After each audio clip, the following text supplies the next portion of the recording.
সাম্প্রতিক যোগাযোগ মাধ্যমে দেশের আলোচিত কন্টেন্ট ক্রিয়েটর তৌহিদ আফ্রিদির বিয়ের ছবি ছড়িয়ে পড়েছে। জুলাই বিপ্লবের পর তাকে কোথাও দেখা না গেলেও আবারও আলোচনায় এলেন তিনি। অনেকের ধারণা এতদিন তিনি আত্মগোপনে ছিলেন। কনের পরিচয় জানা গেলেও ছবিগুলো কবেকার তা এখনো জানা যায়নি।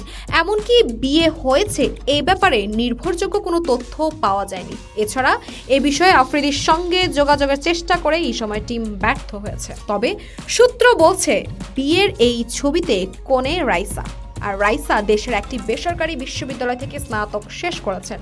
কনে টিকটক করতে বলেও জানা গিয়েছে।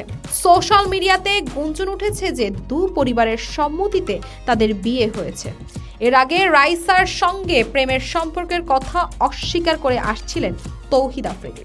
তাহলে কি দীর্ঘদিন ধরে চলে আসা প্রেমের গুঞ্জনই বিয়ের পরিণতি পেল? নেটিজেনরা বলছে ঘটনার সত্যতা জানতে অপেক্ষা করতে হবে আরো বেশ কিছুদিন।